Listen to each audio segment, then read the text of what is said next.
Cette nouvelle vidéo, alors je vais tester avec vous deux plugins SEO pour l'optimisation sur les moteurs de recherche. Alors, je suis sur ChatGPT, on va utiliser deux plugins. Alors, si vous êtes sur ChatGPT 3, vous n'avez pas accès aux plugins. Si vous êtes sur ChatGPT 4, vous avez accès aux plugins. Pourquoi? Parce que c'est une version payante. Alors, moi, j'ai essayé plein avant de faire cette vidéo, plein de plugins. Alors, je suis moi-même rédacteur web, je bosse dans le marketing digital depuis quasiment une vingtaine d'années et pour les besoins de mon activité, j'ai besoin de créer des posts optimisés. On va faire aujourd'hui un test sur deux plugins différents et on va voir quel est le meilleur plugin. Alors, il ne fera pas le travail à votre place, hein. Il faudra quand même bosser un petit peu, mais ça va pré-mâcher votre travail. Le premier, c'est WebPilot, ici. Celui-là, je l'ai testé, il y a énormément de bugs, ça donne pas forcément ça donne pas de réponse. Et puis, celui que j'ai trouvé le plus intéressant, je vous en parlerai après à la fin. Alors, on va commencer par WebPilot. Ce que je vais faire, c'est que je vais donc choisir ce plugin-là et je vais lui dire quels sont, on va faire le test sur une expression clé, quels sont les conseils SEO que je devrais suivre pour ranker mon article. Alors j'ai choisi un sujet bateau. Comment soulager la migraine? Vous pouvez le faire sur n'importe quel mot-clé. Sur la première page de SERP, donc les 10 premiers résultats de recherche de Google. Et on va voir comment il se démène. Quelques conseils, SEO, etc., etc. Donc, ce que vous allez voir, c'est que, en fait, il va donner des conseils qui sont assez généraux, assez génériques. Ça ne nous aide pas forcément. Donc, recherche de mots-clés, c'est intéressant quand vous débutez dans le SEO, dans le référencement. Par contre, vous n'avez pas d'informations précises. Optimiser les descriptions, optimiser les images, etc., etc. Alors, on va voir le deuxième plugin, comment il va se débrouiller avec la même expression, avec la même instruction, le même prompt, optimisation des mobiles, donc tout ça c'est gentil. Analyse de performance, ok, donc vous voyez que c'est assez bateau. On va faire le test avec un autre plugin.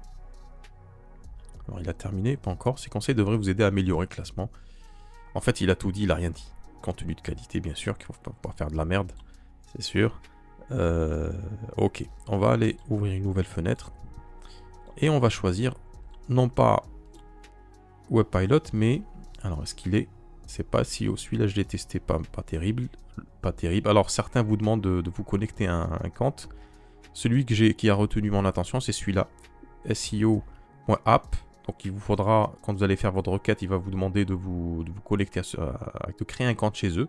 Ça se fait rapidement.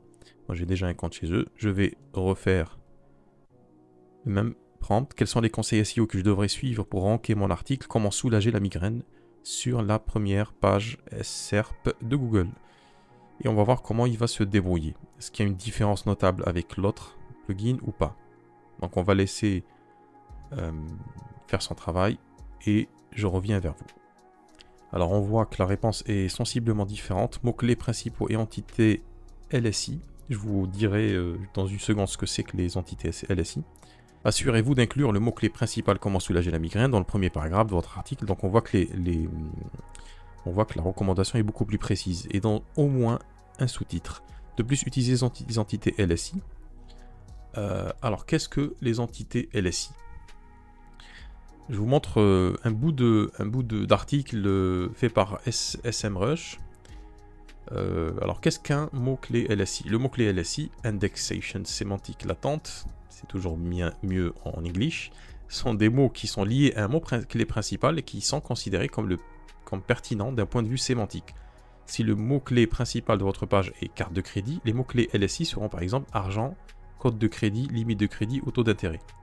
Ce ne sont pas des synonymes, des mots différents qui signifient la même chose, ce sont des mots étroitement liés qui aident à définir le sujet d'une page. Donc on est dans le même champ sémantique, sauf que ce ne sont pas les mêmes mots. Quel est l'intérêt de faire ça en SEO, d'inclure ces mots-là? C'est parce que, en fait, pour permettre à Google de comprendre que votre article tourne plus ou moins autour de soulager migraine. On va voir qu'est-ce qu'il propose. Voilà. Migraine, douleur, soulager, faire, migraine, anti, maux, crise, etc. Donc ce sont des mots qu'utilisent les internautes pour décrire leur douleur et aussi qu'on utilise en SEO justement pour proposer un article pertinent qui contient ces mots-là parce que c'est le champ sémantique utilisé pour parler de ce sujet-là, mais c'est surtout le champ sémantique utilisé par les gens qui souffrent de migraine pour parler de leurs problèmes. Efficace, nausée, médicaments. Donc vous comprenez qu'on peut faire par exemple médicaments efficaces contre la migraine, etc. etc. Longueur visibilité, viser un article d'environ 1000 mots. Donc je vais regarder le précédent prompt, le résultat de recherche. Vous voyez que c'est différent, c'est beaucoup plus générique ici, alors que là on est sur une donnée beaucoup plus précise. Émotion, intégrer des émotions, des mots qui évoquent des émotions de colère, de peur, comme crise, diminuer, mauvais problème. Très bien. FAQ, donc Frequent Asked Question, donc foire aux questions, comme on dit en français. Hein. Incluez une section FAQ dans votre article, comment soigner une migraine, remède de grand-mère, etc., etc. Analyse de la concurrence, consultez les articles de vos concurrents pour comprendre comment ils abordent le sujet. Ça, c'est très important dans l'écriture de notre article. Donc, vous voyez qu'il y a déjà une grosse différence entre ce plugin et l'autre. Je parle même pas des autres parce que je les ai testés, c'est toujours aussi bateau.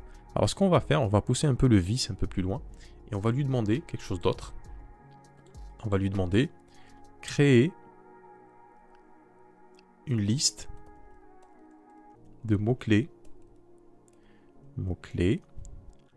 associés, des mots-clés ISI et de variantes, je vais y arriver, de mots-clés pour le mot clé principal qui était comment, je mets entre guillemets, comment soulager, ok, soulager la migraine. Ensuite, ce que je vais lui demander, c'est ensuite de créer justement, de générer cet article. À partir des conseils que tu m'as donnés plus haut, donc j'intègre en fait tous ces éléments-là, tu m'as fourni,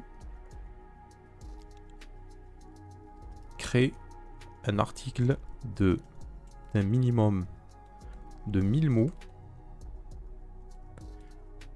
incluant, je précise encore, ces mots-clés ISI ainsi que les variantes de mots-clés. Ok.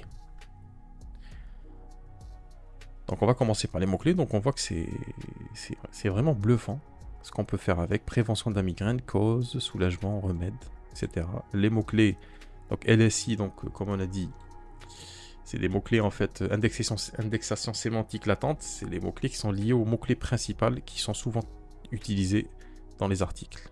Et aussi dans le langage de personnes qui cherchent en fait à avoir plus de détails, comment soulager la migraine. Nausée, etc. Variante de mots-clés. Très bien. Maintenant, il commence à rédiger l'article. Comment soulager la migraine, guide complet pour un soulagement efficace.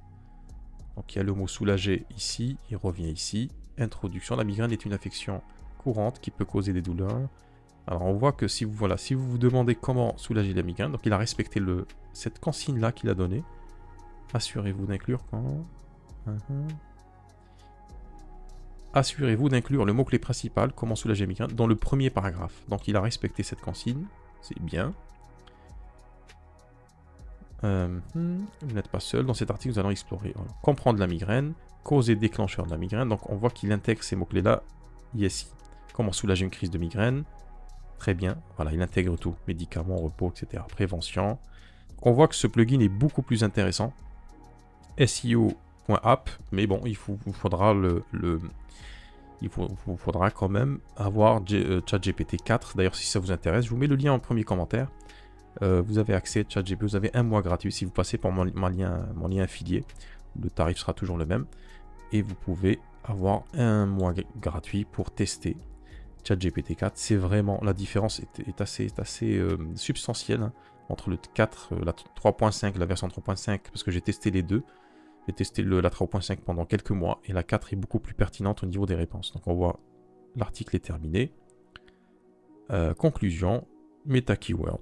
C'est gentil, dans des descriptions aussi, meta description. Alors on va sur le site, ce site-là, hein, wordcounter.net. Vous avez vu l'accent? Ça déchire. Hein. Alors on va aller sur le site, on va copier le texte de l'article, conclusion. CTRL-C, commande C si vous êtes sur Mac. On va coller. Et il contient, c'est pas mal. Par contre, j'ai pas assez de mots. J'avais demandé 1000 mots. Alors, si vous êtes dans cette situation-là, qu'est-ce que vous faites? Vous copiez votre article dans un fichier Word, par exemple. Vous le collez directement sur votre site, hein, sur WordPress. Et vous allez, par exemple, lui dire, voilà, comment soulager une crise de migraine. Cette partie-là, on va lui dire, je vais faire cet exemple pour cette partie, allonge cette partie, ou cette section. Ok. Et du coup, on va travailler tous ces petits bouts de texte. Donc, repos dans un environnement calme, massage, etc. Et on va allonger chaque partie. Voilà, il va nous donner plusieurs médicaments. Médicaments en vente libre et puis les médicaments sous prescription médicale, j'imagine, lorsqu'une crise migraine se produit, etc. Donc là, je suis terminé. Voilà ce que je voulais vous montrer aujourd'hui. C'est SEO.app. Vous la trouvez ici. Quand vous avez ChatGPT 4, la version 4, plugin, vous voyez ici, allez ici, vous descendez, plugin store, vous tapez SEO et vous l'avez quelque part là, c'est celle-là. Alors dites-moi en commentaire si vous avez déjà utilisé des plugins. Alors on peut utiliser un ChatGPT classique, sauf que c'est un plugin beaucoup plus spécialisé. Dites-moi en commentaire comment vous faites pour gérer votre référencement, est-ce que vous travaillez avec ChatGPT ou pas, et quels sont vos meilleurs prompts pour avoir des idées de mots-clés pertinents, des idées de mots-clés associés, ISI, pour ranker rapidement sur les moteurs de recherche. N'oubliez pas, avant de terminer cette vidéo, de vous abonner à cette chaîne, cette nouvelle chaîne, de lâcher un petit pouce bleu et surtout de me laisser en commentaire en fait qu'est-ce que vous pensez de ce plugin, est-ce que vous l'avez déjà testé ou pas. Sinon, si vous avez d'autres plugins, vous voulez qu'on teste ensemble, vous mettez tout ça en commentaire. Allez, à bientôt!